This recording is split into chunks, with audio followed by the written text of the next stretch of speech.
Si somos honestos con nosotros mismos, debemos confesar que somos seres contradictorios. No siempre existe una coherencia, una relación entre lo que sabemos que debemos hacer y lo que realmente hacemos. Yo creo que todo el mundo reconoce que es mejor ser humilde que orgulloso, ¿no es así? Yo creo que todo el mundo reconoce que es mejor ser altruista, es decir, preocuparnos por el bien de los demás, que ser egoístas. Todo el mundo reconoce que es mejor hacer el bien que hacer el mal. A menos que una persona tenga un serio desajuste psicológico, hay en todos nosotros una conciencia que Dios puso allí de fábrica, que nos dice que debemos alabar lo bueno y que debemos rechazar y desaprobar lo malo. De hecho, eso es lo que lleva a muchas personas a la hipocresía, es decir, a disfrazar el orgullo de humildad y a buscar la manera de esconder nuestro egoísmo. Queremos aparentar que somos humildes, que somos altruistas, porque sabemos que eso es lo que deberíamos ser. Por eso alguien decía que la hipocresía es el homenaje que el vicio le rinde a la virtud. La hipocresía es el homenaje que el vicio le rinde a la virtud. Todo el que hipócritamente pretende ser virtuoso sin serlo, está reconociendo que la virtud es buena. ¿No es así? Así que la hipocresía es una extraña forma de exaltar la virtud. Pero aquí es donde entra en juego el problema esencial del ser humano. El hecho de que todo el mundo reconozca que la humildad es mejor que el orgullo y que practicar la regla de oro es mejor que ser un egoísta, no quiere decir que tengamos la capacidad de comportarnos a la altura de esos estándares morales que aprobamos. En otras palabras, saber lo bueno es una cosa, hacerlo es otra muy diferente. De ahí el refrán que seguramente todos han escuchado alguna vez: del dicho al hecho hay mucho trecho. Del dicho al hecho hay mucho trecho. Si somos honestos con nosotros mismos, tenemos que reconocer que estamos muy lejos de llenar la medida de ese estándar que nosotros reconocemos como bueno.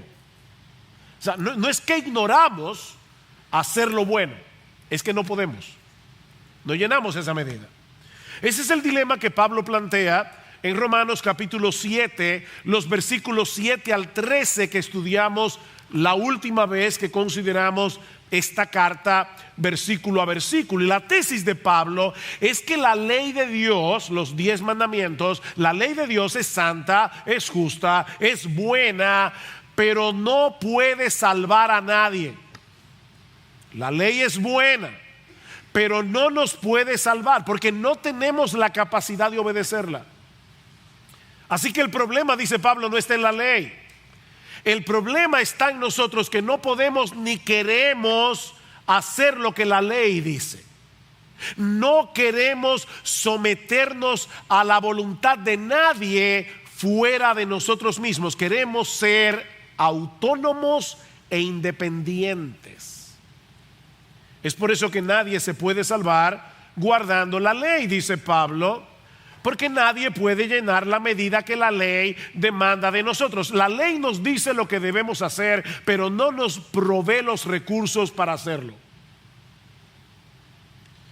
Por lo tanto, y este es el mensaje de Romanos, la única manera de salvarse, no hay dos maneras, no hay 10 religiones, solamente hay 2 religiones en el mundo: la religión que es por obras y la religión que es por gracia. El cristianismo y todas las demás, solo hay 2 religiones. El mensaje de Romano es que la única manera de salvarse es aceptando como un regalo la justicia que Dios nos provee por medio de la fe en Jesucristo. No por nuestro esfuerzo en obedecer los mandamientos de Dios. Ahora bien, aquellos que son salvos por Cristo ahora poseen una nueva capacidad que antes no tenían y una nueva motivación para poder obedecer a Dios a pesar de la lucha que tenemos todavía por causa del pecado que mora en nosotros. Y eso es precisamente lo que Pablo comienza a explicar ahora a partir del capítulo 7, versículo 14. Y hay una diferencia evidente entre lo que Pablo describe en Romanos 7:3, 7:7 al 13, el texto que estudiamos la vez pasada, y el que vamos a estudiar en el día de hoy, Romanos capítulo 7, versículos 14 al 25. Hay una diferencia abismal, y eso lo vemos, por ejemplo, en el hecho de que los verbos que usa Pablo en Romanos capítulo 7, versículos 7 al 13, todos están en tiempo pasado. Todos los verbos de Romanos 7, 7 al 13, todos están en tiempo pasado, porque Pablo está describiendo lo que era su vida antes de venir a Cristo. De hecho, el pronombre yo aparece en Romanos 7 más de 40 veces. Yo, Pablo está describiendo lo que era su vida antes de ser cristiano. Pero en los versículos 14 al 25, todos los verbos están en tiempo presente, porque Pablo está describiendo allí su condición actual ahora que es cristiano, después de su conversión. En los versículos 7 al 13 vemos el cuadro de un incrédulo que de ninguna manera puede obedecer la ley de Dios porque es un esclavo del pecado. Pero en los versículos 14 al 25 vemos el cuadro de un cristiano que sigue luchando contra el pecado que mora en él, pero habiendo sido libertado de su dominio. ¿Ven la diferencia? 7 al 13, un incrédulo que no puede obedecer a Dios. 14 al 25, un cristiano que desea obedecer, que quiere obedecer, pero que tiene una lucha.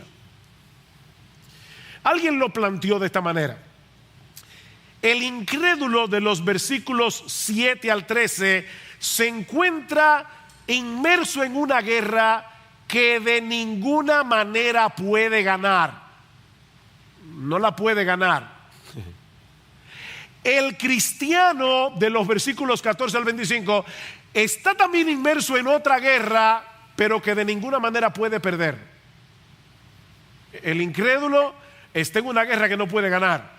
El creyente está en una guerra que no puede perder. Así que no es que nosotros pasamos de la guerra a la paz cuando nos convertimos a Cristo. No, seguimos en guerra. Seguimos en guerra. Pero esta es una nueva guerra, porque ahora estamos luchando desde una posición completamente distinta a la que teníamos cuando éramos incrédulos. Ya no estamos en una guerra que no vamos a ganar. Estamos en una guerra que no podemos perder. Estamos en una guerra que no podemos perder, a pesar de las heridas que vamos a sufrir en el campo de batalla muchas veces. Vamos a perder batallas, pero no la guerra.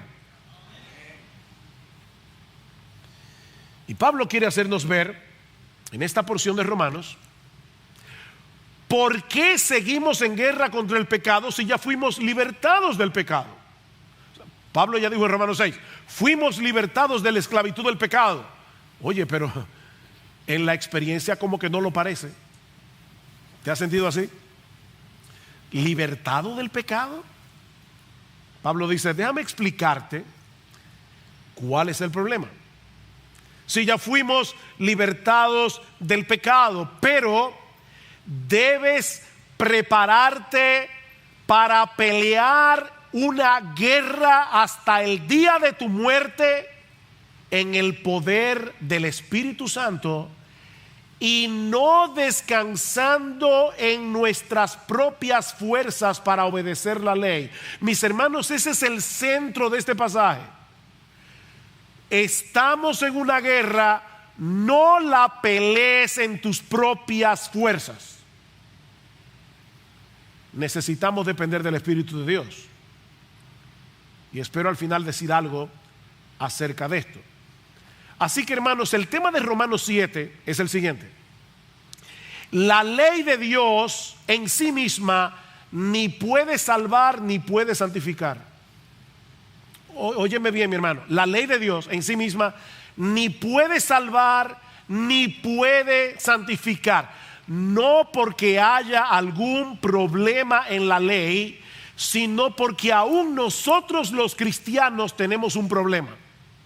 Y es ese problema el que Pablo va a describir en los versículos 14 al 25. Veamos entonces, en primer lugar, lo que Pablo nos dice acerca de la ley. Luego veremos lo que Pablo nos dice acerca de sí mismo, y ahí estamos todos incluidos. Y en tercer lugar vamos a ver lo que Pablo nos dice acerca de cómo somos librados en esta lucha. Así que primero lo que Pablo nos dice acerca de la ley, lo que Pablo nos dice acerca de sí mismo y lo que Pablo nos dice acerca de esta lucha. ¿Qué dice Pablo en este pasaje acerca de la ley? Bueno, como veíamos la vez anterior, Pablo tiene que salirle al frente a la acusación de que él no está menospreciando la ley. Imagínense a un judío en el tiempo de Pablo diciéndole: Pablo, pero si la ley no salva ni santifica, entonces ¿para qué sirve? Debemos llegar a la conclusión de que la ley es algo malo. Y Pablo pregunta en el versículo 7, ¿qué diremos entonces? ¿Es pecado la ley? Respuesta: de ninguna manera. No, la ley no es pecado. De hecho, en el versículo 12 dice: así que la ley es santa y el mandamiento es santo, justo y bueno. No hay ningún problema en la ley. Próxima pregunta, versículo 13. Eso lo vimos la vez anterior.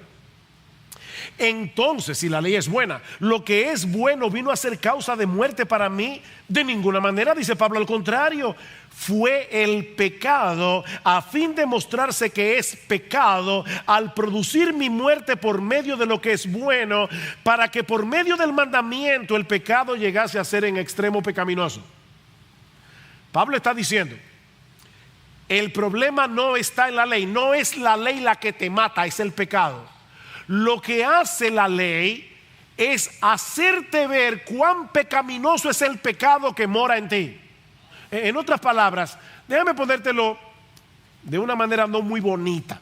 Lo que Pablo está diciendo aquí es que cuando tú te miras en el espejo de la ley de Dios, te das cuenta que tú eres peor de lo que tú piensas.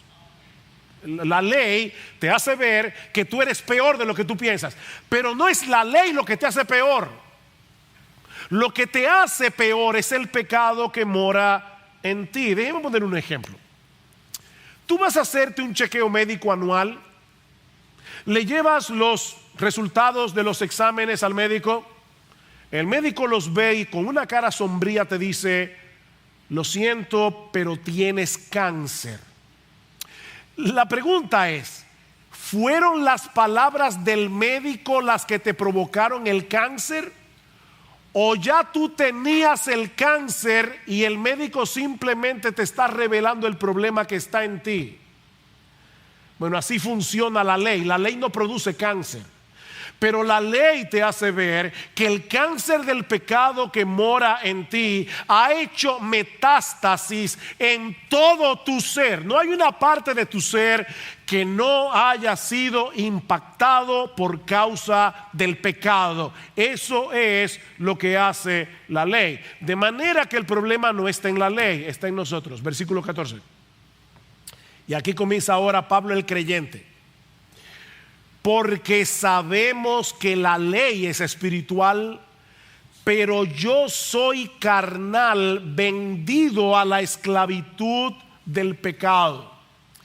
En un momento vamos a ver a qué Pablo se refiere cuando habla de su carnalidad aquí. Pero guarden eso en el disco duro. Yo quiero más bien concentrarme en lo que él nos dice acerca de la ley. ¿Qué dice Pablo de la ley? Que la ley es espiritual. ¿Y eso qué significa? Significa que la ley tiene un origen divino. La ley es espiritual.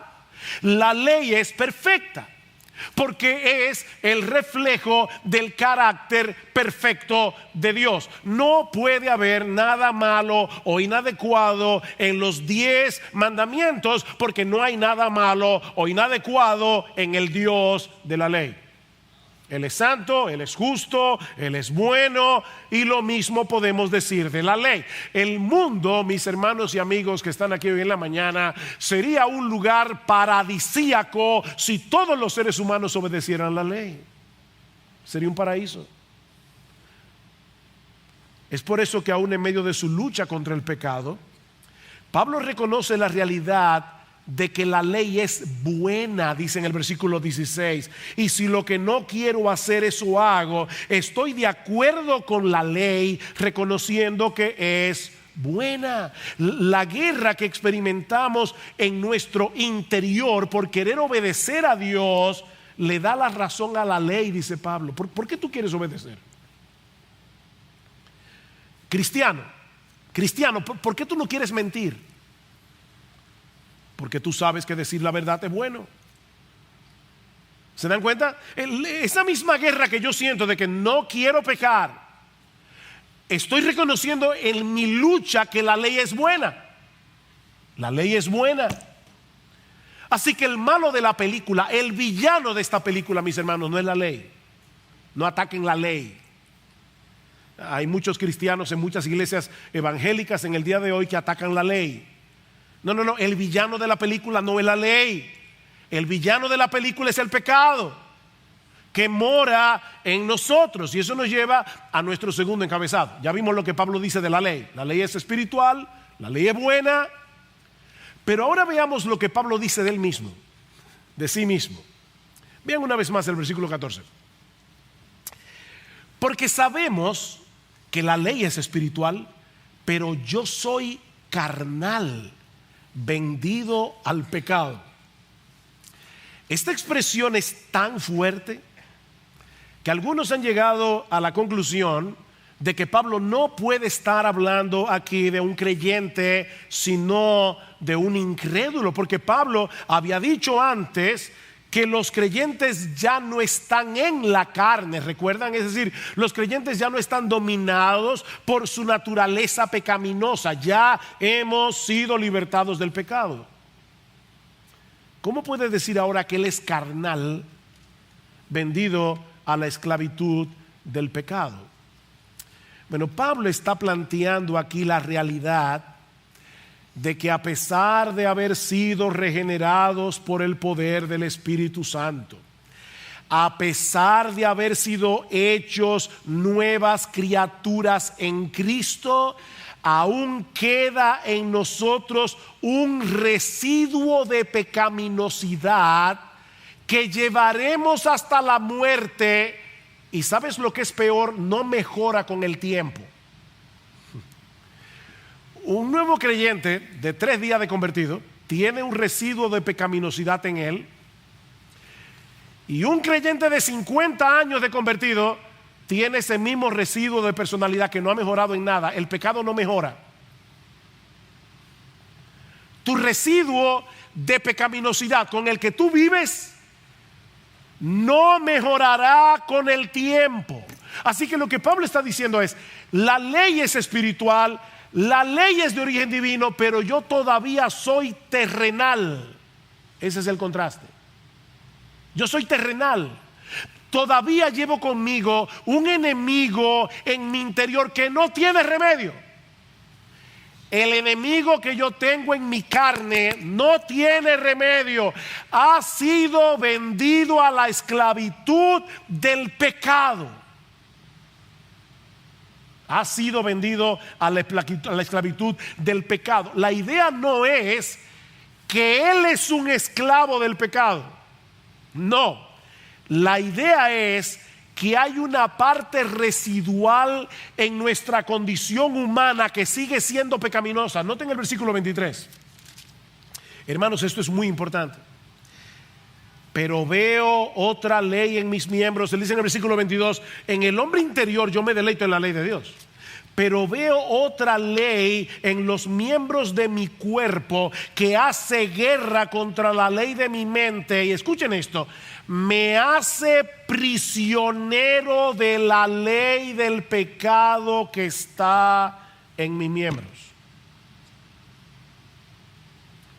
No es que este cuerpo físico sea malo y el alma sea buena, como decían los gnósticos y los platónicos. No, lo que Pablo está diciendo es que el pecado se vale de nuestro cuerpo para llevarnos a pecar.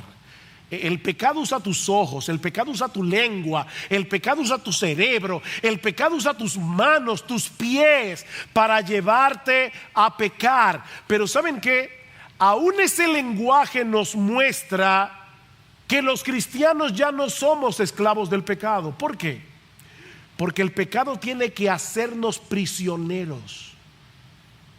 El pecado tiene que hacernos cautivos. ¿Por qué? Porque ya no le pertenecemos.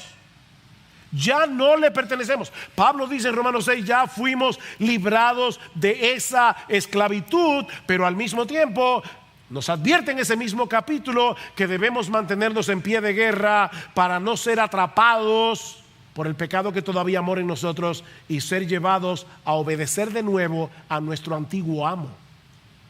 Vean el versículo 12 de Romanos 6. Romanos 6:12. Por tanto, no reine el pecado en vuestro cuerpo mortal.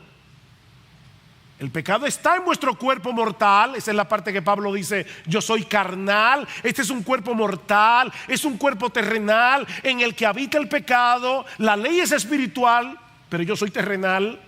Por tanto, no reine el pecado en vuestro cuerpo mortal, para que no obedezcáis sus lujurias. ¿Ven? Ya fuiste libertado, pero eso no quiere decir que estás exento de ser engañado y seducido por el pecado que mora en ti. Así que ten cuidado. Es la misma exhortación de Pablo en Gálatas 5. Estad pues firmes en la libertad con que Cristo nos hizo libres, y no estéis otra vez sujetos al yugo de esclavitud. Eso no quiere decir que un verdadero cristiano puede regresar a su antigua esclavitud. Lo que Pablo está diciendo es que un verdadero cristiano es susceptible de actuar como si todavía fuera un esclavo. Miren, déjenme ponerlo de esta manera. Muchos de ustedes saben que en el 1860 y tantos hubo una guerra civil en los Estados Unidos entre el norte y el sur. El norte tratando de libertar a los esclavos, el sur tratando de retenerlos. Abraham Lincoln emite el acta de emancipación, creo que fue el 1 de enero de 1863, no recuerdo exactamente la fecha, pero ustedes creen que por el hecho de que Lincoln, el presidente de los Estados Unidos, haya emitido un acta de emancipación, es decir, para libertar a los esclavos, que ya todos esos esclavos que vivían en el sur se sentían libres? No. Cuando el amo le decía, ven acá, él sentía como si todavía fuera un esclavo. Y yo creo que ese es el problema de muchos cristianos en su lucha contra el pecado. Ellos no entienden que han sido libertados. Y cuando el diablo los tienta, es como si fuéramos esclavos todavía.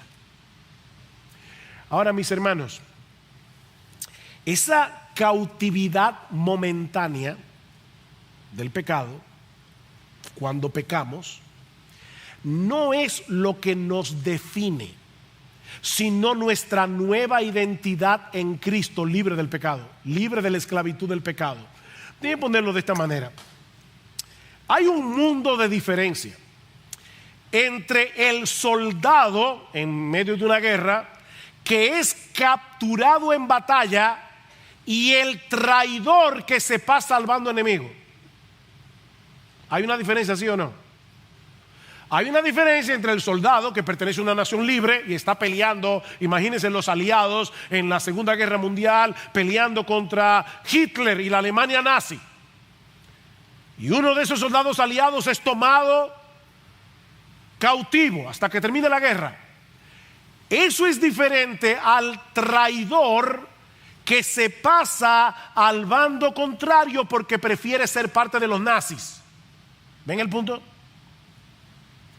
Bueno, cada vez que un cristiano peca, es como un soldado que ha sido momentáneamente capturado, pero no es como un traidor que se ha pasado al bando contrario.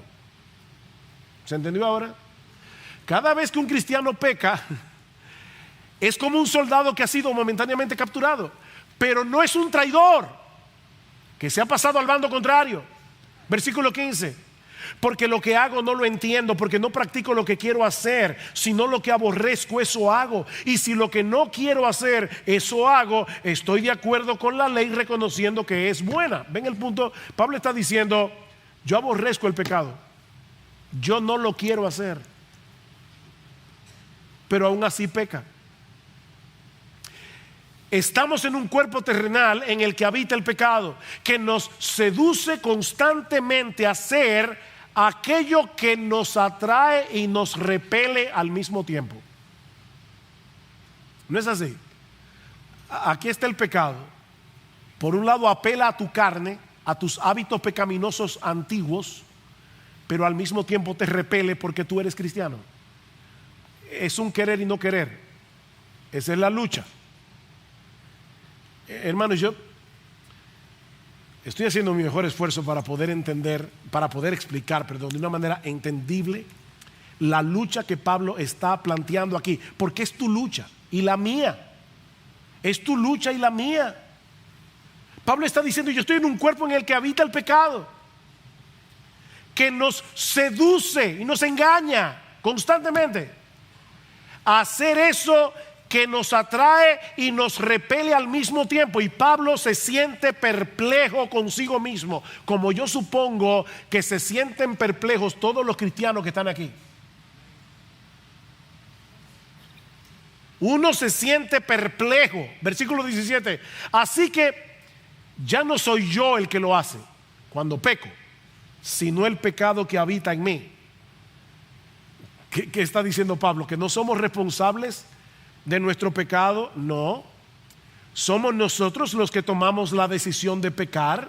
Es a nosotros que el pecado nos seduce y nos engaña. Pero escuchen, esa inclinación hacia el pecado no procede de nuestro verdadero yo, que ha sido regenerado por Cristo con el poder de su Espíritu. Porque ese nuevo yo regenerado prefiere hacer lo bueno, no pecar.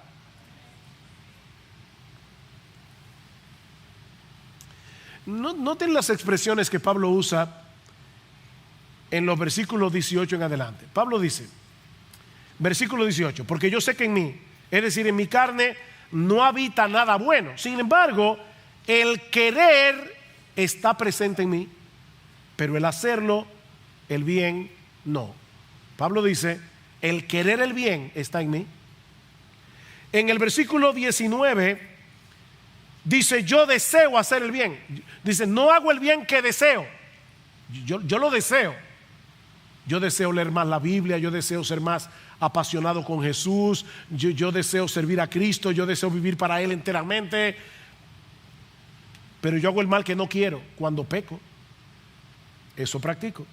Versículo 20, y si lo que no quiero hacer, yo no quiero pecar, eso hago, ya no soy yo el que lo hace, sino el pecado que habita en mí. Versículo 21, así que queriendo yo hacer el bien, yo quiero hacer el bien, pero hallo esta ley que el mal está presente en mí. De hecho, en el hombre interior yo me deleito en la ley de Dios.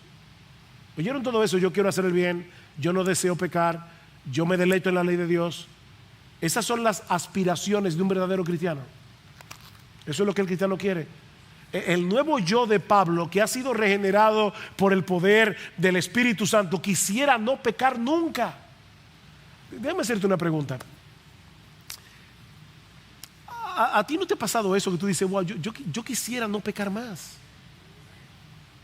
¿De dónde te viene ese deseo? ¿De tu buen corazón? ¿A ti no te pasa que cuando pecas te sientes vergonzosamente horrible? ¿Por qué te sientes mal cuando pecas? ¿Por qué te sientes mal? ¿Por qué? Porque no quieres, pero te atrae. No quieres, pero te atrae. El pecado te seduce. El pecado te engaña. ¿Cuál es el problema entonces? Dice Pablo. Yo soy un nuevo yo que desea hacer el bien. Yo soy un nuevo yo que desea obedecer la ley de Dios. ¿Cuál es el problema? Pablo dice 3 veces, versículos 17, 18 y 20, el pecado habita en mí. El pecado habita en mí. El pecado no es nuestro huésped de honor. Quisiéramos sacarlos de nuestras vidas para siempre. ¿O no es así? Pero eso solo será posible cuando nuestro cuerpo sea glorificado en la resurrección. Decía el teólogo puritano John Owen: seremos librados de este cuerpo de muerte por medio de la muerte del cuerpo. No hay otra forma. Seremos librados de este cuerpo de muerte por medio de la muerte del cuerpo. Y ese pecado que aún habita en este cuerpo de muerte constantemente nos seduce y nos engaña para tratar de movernos a hacer lo que sabemos que no debemos hacer. ¡Qué guerra! Y miren, ¿saben cuándo se intensifica más esa batalla? Cuando tú quieres hacer el bien. Versículo 21. Así que, queriendo yo hacer el bien, yo me voy a levantar temprano para leer mi Biblia, para tener un tiempo a solas con el Señor. Tú quieres hacer el bien. Y dice Pablo, ahí es cuando yo hallo o descubro que el mal está presente en mí. Mira, tú quieres ver televisión y no va a haber ningún impedimento. Tú quieres leer la Biblia y es como si se levantara una horda de demonios adentro de ti. ¿O a ti no te pasa eso? Pablo dice, cuando yo quiero hacer el bien, ahí es que la cosa se pone difícil. Porque el pecado se revoltea. De hecho, ¿ustedes se acuerdan de Arquímedes, el famoso griego que descubrió el principio de los cuerpos, cuando se metió en una bañera y de repente se dio cuenta cuál era el principio de Arquímedes y salió diciendo ¡Eureka! ¿Se acuerdan? Eureka, lo he descubierto. Eso es lo que significa la palabra griega, que es la que Pablo usa aquí en Romanos 7:21. Eureka. Pablo está diciendo, cuando yo quiero hacer el bien, ahí es que yo descubro que el mal está en mí, porque se levanta una oposición horrible. Te levantaste por la mañana. Yo dije que iba a leer mi Biblia, ¿verdad? No, ahora tú quieres ver las redes sociales, a ver quién te escribió por WhatsApp, qué postearon en Facebook. Te da una pereza, pero ver el WhatsApp ni las redes, eso no te da pereza. Lo que te da pereza es leer la Biblia. Por eso yo estoy de acuerdo con Piper cuando dice que Dios permitió que se inventara ese aparatico para que sepamos que no es verdad que no tenemos tiempo. Es pereza, hermanos. Porque hay una resistencia. No hay resistencia a leer el periódico, no hay resistencia a ver el internet, no hay resistencia a ver las redes sociales, no hay resistencia a ver la televisión, a ver una serie de Netflix de 50 episodios, no. A lo que hay resistencia es a decir, voy a leer la Biblia con seriedad, le voy a dedicar tiempo a esto. Ahí sí hay resistencia. Es el pecado que habita en ti. Te lo estoy diciendo, hermano, para que no le des al pecado más alimento. Pablo no dice eso para excusarnos, es para que sepamos pelear bien. Y eso es precisamente, hermanos, lo que nos hace sentir miserables. ¿Qué dice Pablo en el versículo 24? Miserable de mí. Miserable de mí, ¿quién me librará de este cuerpo de muerte? Nuestro yo regenerado, no degenerado, regenerado, el que nació de nuevo, no desea pecar, desea servir a Dios de todo corazón.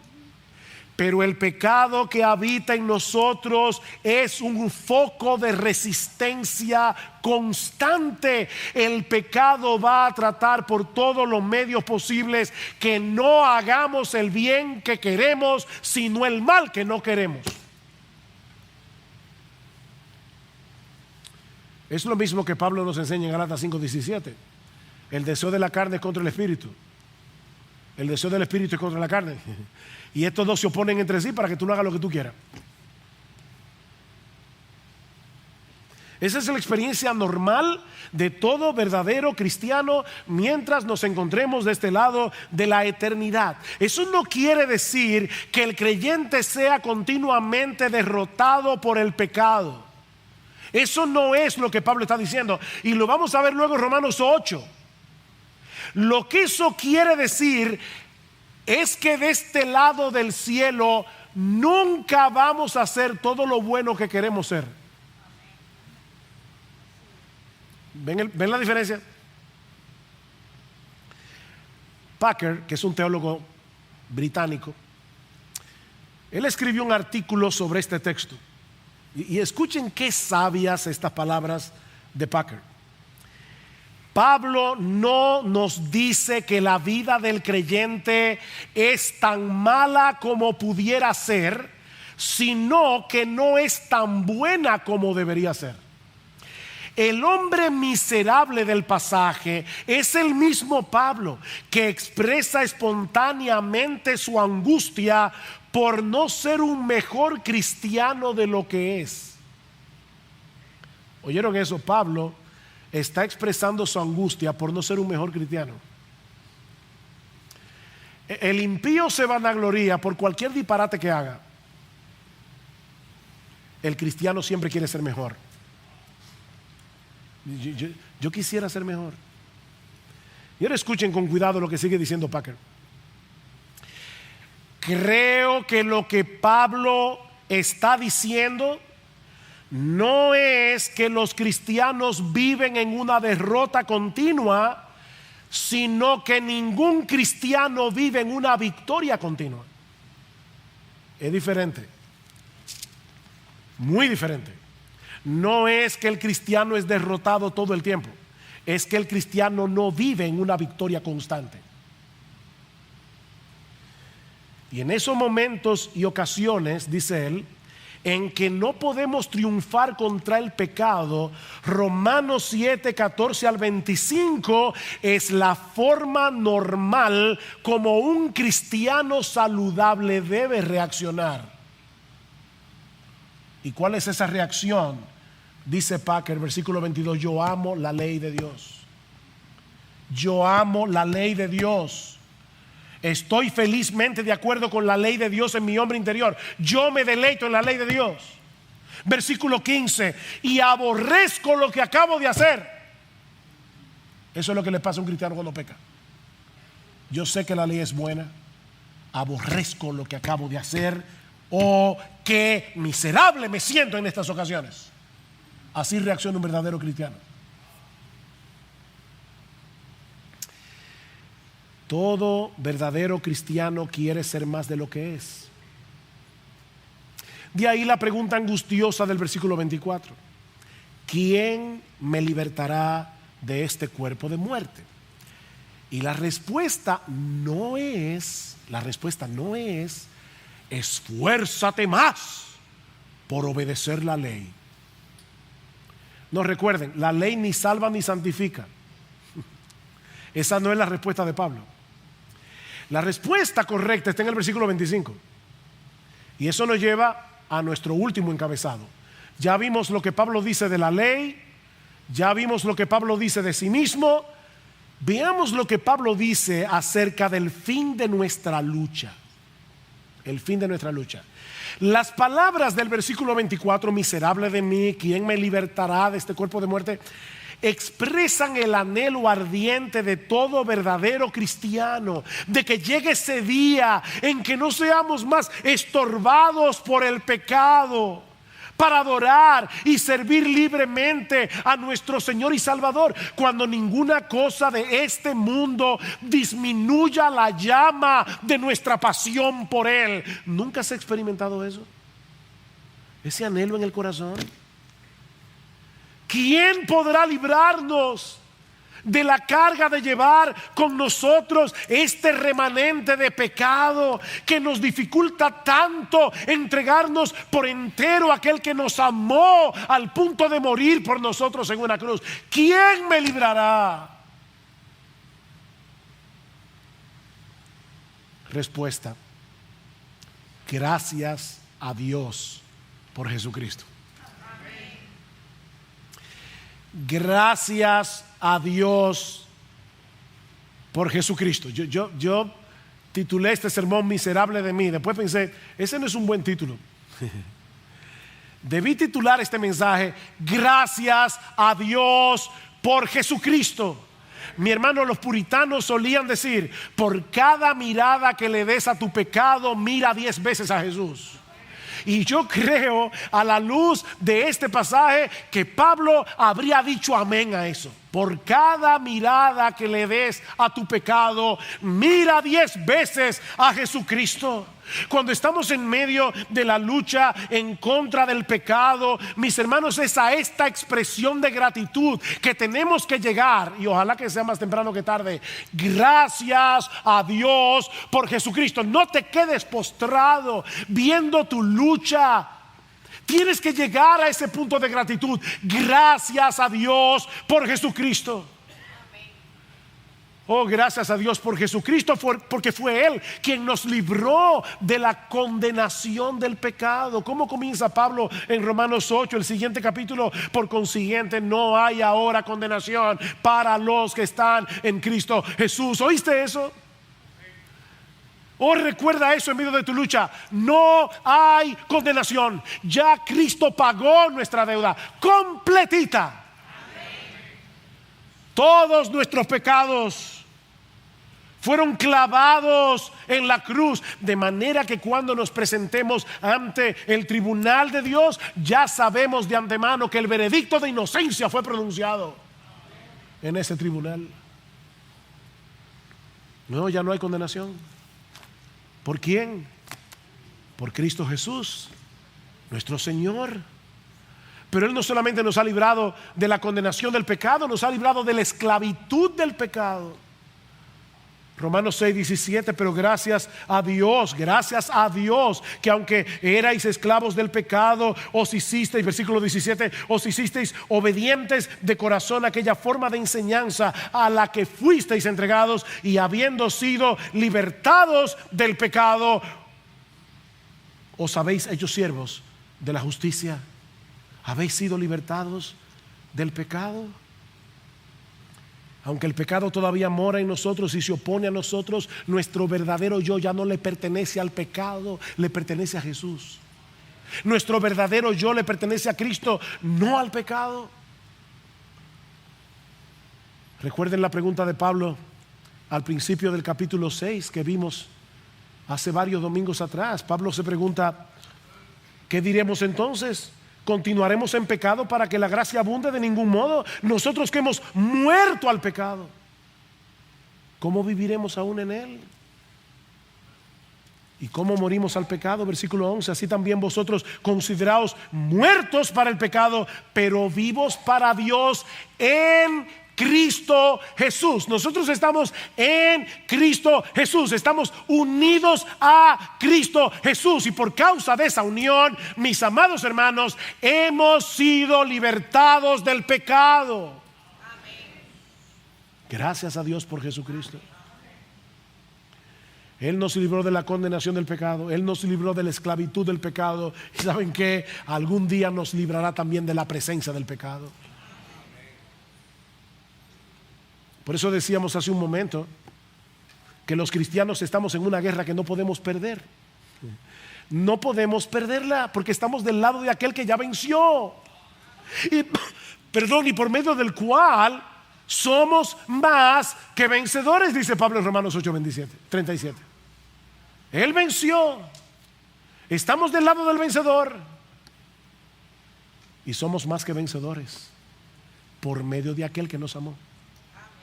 Gracias a Dios por Jesucristo. Es verdad que la lucha se vuelve agónica a veces, pero hermanos, peleamos con la esperanza de que esa lucha terminará. Esa lucha terminará. Ahora gemimos dentro de nosotros mismos, dice Pablo en Romanos 8:23, pero eso no es toda la realidad, sino que estamos esperando la adopción, la redención de nuestro cuerpo. En otras palabras, gemimos en esperanza.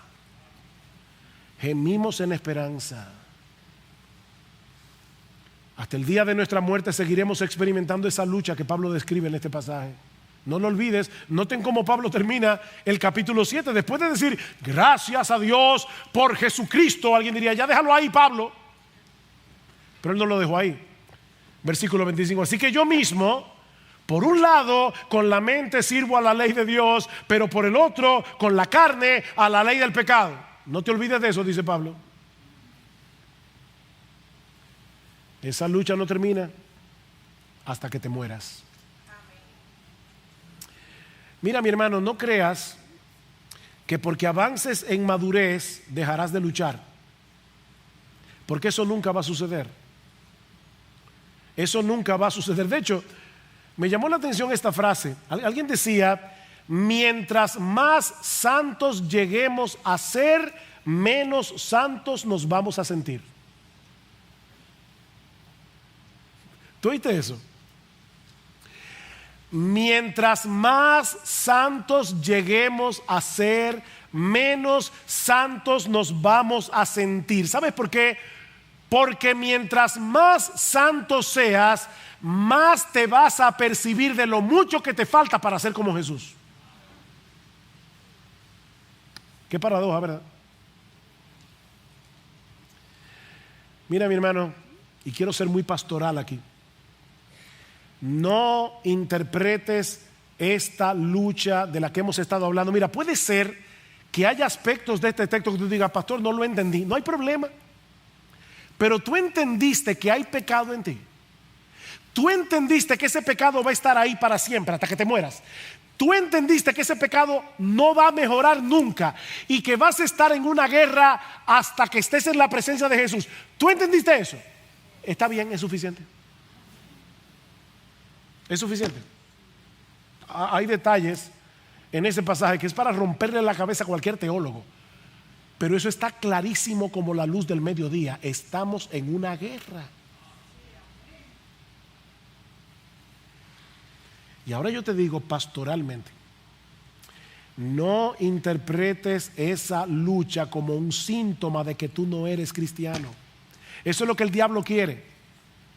Que tú digas, tú ves, yo no soy creyente porque yo sigo tentado con las mismas cosas de antes. Y yo también. Hay tentaciones que cuando yo me convertí se desaparecieron de mi vida. Hay otras tentaciones que están ahí batallando como el primer día. Como el primer día. No interpretes esa lucha como un síntoma de que tú no eres cristiano. No interpretes esa lucha como un síntoma de que estás estancado espiritualmente. Mi hermano, mi hermana, el hecho de que estés en pie de guerra contra el pecado que mora en ti y que en ocasiones te sientas frustrado o frustrada contigo mismo es parte de la experiencia normal de todo cristiano. De todo cristiano de este lado del cielo.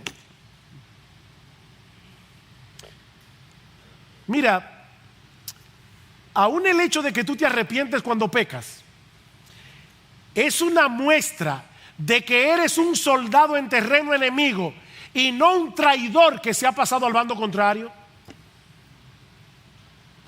La vergüenza que tú sientes por haber pecado Y el pedirle a Dios perdón es una muestra de que tú no eres un traidor. Eres un soldado que en medio de la guerra fuiste momentáneamente capturado. Fuiste hecho prisionero. Ahora bien, y ya estoy terminando. No olvides, y lo que voy a decir ahora sí que es profundo. No olvides que Romanos 7 está antes de Romanos 8. Era profundo, ¿verdad? Miren, créanme, eso es profundo y es importante. Romanos 7 está antes de Romanos 8. Romanos 7 no nos dice todo lo que debemos saber acerca de la vida cristiana. Es un pasaje extremadamente importante para que el cristiano se conozca a sí mismo, pero necesitamos llegar a Romanos 8, donde Pablo nos enseña que debemos darle muerte al pecado. Romanos 8:13, dale muerte al pecado en dependencia del Espíritu Santo que también mora en nosotros. No es solo el pecado que mora en nosotros, Cristo por su Espíritu también mora en nosotros. ¿Quién es el que lucha contra el pecado? Tú y yo. No es yo estoy esperando que Dios me lo quite. No, lucha. Haced morir lo terrenal en vosotros, dice Pablo. La lucha es tuya y es mía, pero en el poder del Espíritu Santo. Romanos 8:13, el que por el Espíritu hace morir las obras de la carne. ¿Quién es el que hace morir las obras de la carne? El cristiano, tú y yo. ¿Cómo? En dependencia del Espíritu. Y como falta un tiempito para llegar a Romanos 8, porque voy para México, déjeme decirle una sola cosa. ¿Y qué significa eso en la práctica? Bueno, acuérdate de este acróstico, roca, con doble A al final, roca. Reconoce que eres un impotente. Reconoce que el pecado mora en ti. Reconoce que tú no puedes pelear esta batalla en tus propias fuerzas. ¿Qué debes hacer? Ora. Ora, mi hermano. Ora. No te atrevas a salir de tu casa por la mañana cuando te levantas sin haber buscado el rostro de Dios. Que cuando estamos en nuestra mejor condición espiritual somos demasiado débiles. Ora. Ora, clama a Dios, no te atrevas a dejar de orar. Oh, mi hermano envía notas al cielo: Señor, ayúdame, ayúdame, ayúdame, yo no puedo con el pecado que mora en mí. Reconoce, ora, confía, confía en el Señor, confía en las promesas del Señor. Él dice en su palabra que juntamente con la tentación da la salida. Búscala y huye. Confía, actúa, no te quedes paralizado por causa de esta guerra. No, mi hermano, actúa, actúa, haz lo que debes hacer como creyente. Señor, aquí estoy yo lidiando con mis hijos. Muchas veces peco, me airo. ¿Qué haces? ¿Lo entregas en adopción? No.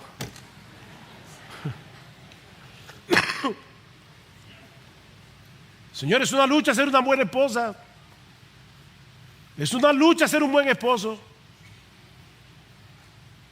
¿Te vas a divorciar? ¿Qué haces? Actúa. Actúa confiando, orando y reconociendo que tú no puedes por ti mismo. Y luego agradece. Roca, reconoce, ora, confía, actúa, agradece. Señor, gracias por tu gracia, gracias por el perdón, gracias por la obra de tu Espíritu en mí. Agradece.